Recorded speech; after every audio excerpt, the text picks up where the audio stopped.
Në shtëpinë e Big Brother Kosova, aty ku çdo fjalë dëgjohet, çdo shikim interpretohet dhe çdo prekje analizohet nga jashtë, marrëdhënia mes Elionës dhe Klodit po merr gjithnjë më shumë vëmendje.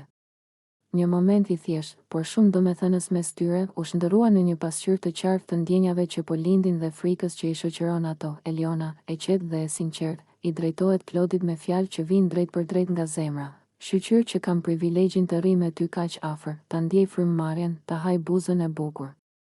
Një deklaratë e mbushur me ndjenjë, intimitet dhe spontanitet. Nuk është thjesht flirt, por një shprehje e pastër e afërsisë emocionale që ata kanë ndërtuar. Në një ambient të mbushur me tension loje, kjo fjalë i tingëllon si një aratisje e vogël drejt ndjenjës njerëzore. Ky moment tregon sa rehat ndihet Eliona pranë Klodit. Ajo nuk flet për strategji, as për nominime, por për afërsi, për frymëmarrje, për një ndjenjë që përjetohet në heshtje dhe në prekje të vogla.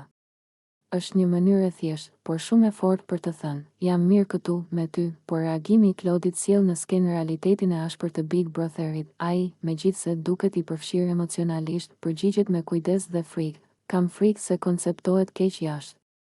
Një fjali që peshon rënë. Një fjali që tregon vetdijen e tij për kamerat, publikun dhe opinionin. Klodi nuk flet nga mungesa e ndjenjës, por nga frika e interpretimit.